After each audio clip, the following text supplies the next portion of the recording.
Hi, hello everyone. Welcome to the next episode of 10 Tips Towards Success with Sharique. And today we have our guest, Stephan Neff, who is a German doctor and based in New Zealand. It's interesting because we are sitting in Germany, but he's with us all the way across the globe from New Zealand and a 10 hours time difference.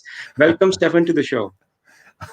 Thank you very much, Sharique, for having me. It is an honor to be on your show, and I'm delighted to come up with 10 tips in 10 minutes to make the life of your viewers just that little bit better. That's really interesting. So, viewers, every time we have a new topic, and this is episode two, so we will not waste time and dive into the 10 tips. First, Stephen will tell us the topic of these tips, and then we go into the tips. That's right. Well, the topic is easy: how to get sober and how to stay that way. Mm-hmm. Because unfortunately, both Germany and New Zealand and all the rest of the world, we are rather very wet. So I would say 1 in 3 out there have got a chemical addiction and really want to have their fix. And alcohol is the most prominent of these drugs. So in 10 minutes, 10 things that you should know to help you and get better. Yes. Number one, the past does not equal the future. It doesn't matter what you have done so far. It doesn't matter if you have been wasting your life in the eyes of the people who look at you. It doesn't matter what kind of trauma you have had. It doesn't matter what has occurred to you. That was the past. Right now, you have got a choice to make a difference. Right now, you have got a choice. Tomorrow hasn't yet come. Yesterday is gone. But right now, you can make choices, okay? So do it. Don't even think about it. Do it. Number two, take the test. How do you know? Are you an alcoholic? Or yes or no? There are 2 tests that we go through. Test number 1, it's called the CAGE questions. CAGE stands for C, cut down. Have you ever felt that you ought to cut down on the drinking? Number 1. Number 2, annoyed. Have people annoyed you by suggesting that you're drinking too much? Number 3, G, guilty. Have you ever felt guilty about drinking? And number 4 is eye-opener. Do you from now and then have in the morning, the very first thing you have is actually a vodka or something like that to get rid of the hangover and let you get on without the shakes? So that's 4 questions, the CAGE questions. If you tick 2 positive, if you go 3 positive, come on. If you go 4 positive, welcome to the club. You are an alcoholic, okay?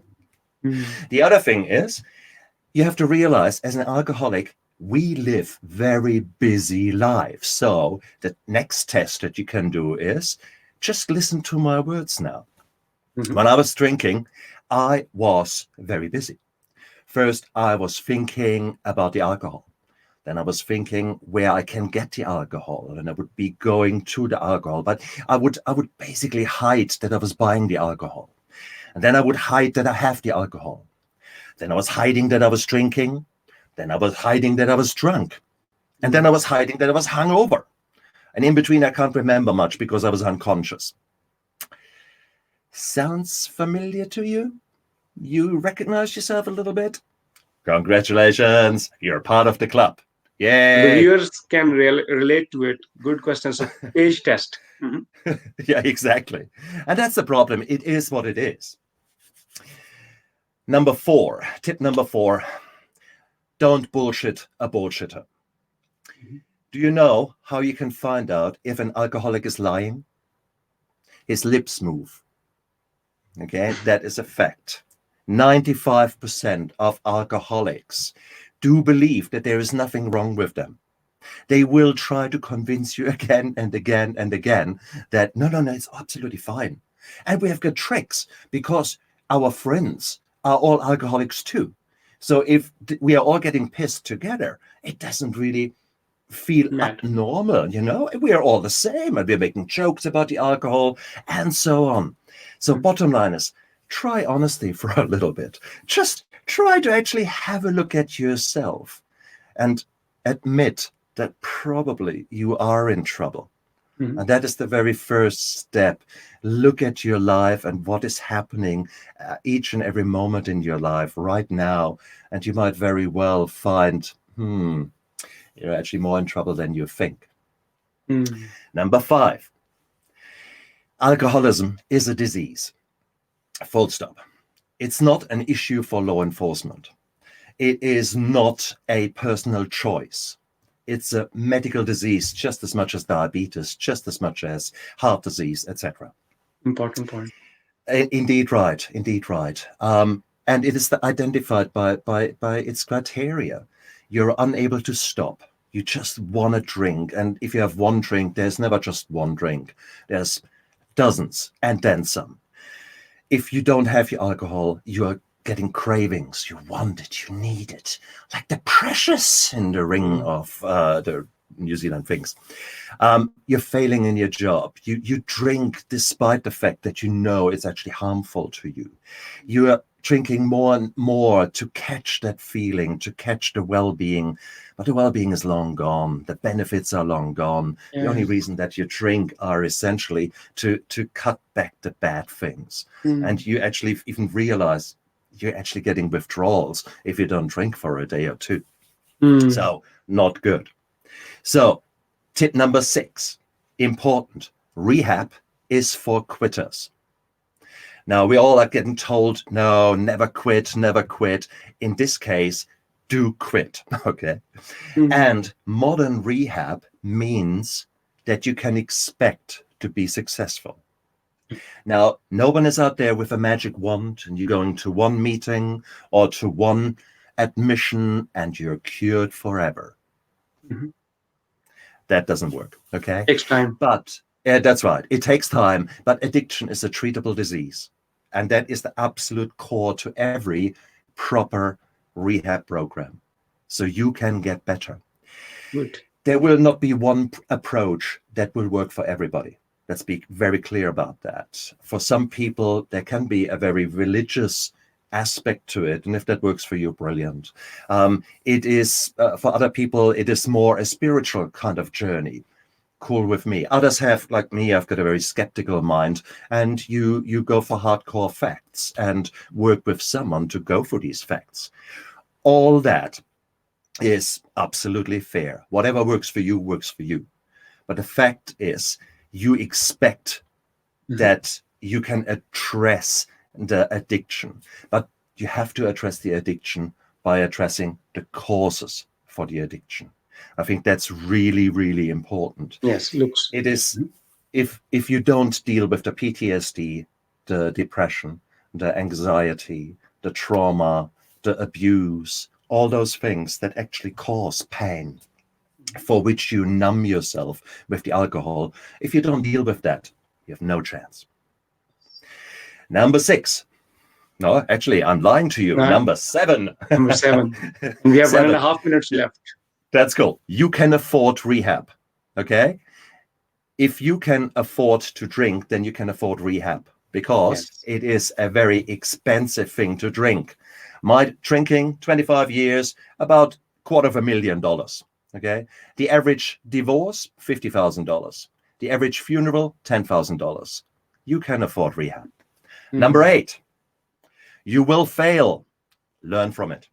It is normal to fail in your first year of sobriety. It is absolutely normal, because alcohol is such a powerful thing. For years, you have used alcohol as a crutch. Now you think even with the hardest work, in the first year, you will not be tempted? No. 80% of people will lapse or relapse in the first year. And that is good, because you can learn from it and get better. Number 9. 9. Learn how to ride the wave. Okay. Cravings, anxiety, these kind of things, they come in waves. It's very much like you're in the ocean and you suddenly see a big wave coming. You might like that wave or you might hate that wave. The wave doesn't care. It still comes. So the only thing you can do is ride the wave, stay on top of the water and ride it, because that wave will come and will go. It's the same with your cravings. It's the same with an anxiety attack. all those things. Once you get that in your mind, you are the master. You are winning. Yes. Number 10, Final tip. they are out there to get you. We are talking about $1 trillion industry out there. If you take the 10 biggest alcohol manufacturers in the world and put them all together, they are as rich. They would be the 58th richest country in the world. That's how much money is out there. In the US, for every congressman out there is half, or let's do it the other way around. No, actually, I'm wrong. For every congressman, there are 2 lobbyists waiting out there to convince them with regards to alcohol. So you guys are a losing battle, okay? It is important to realize that temptation will be everywhere.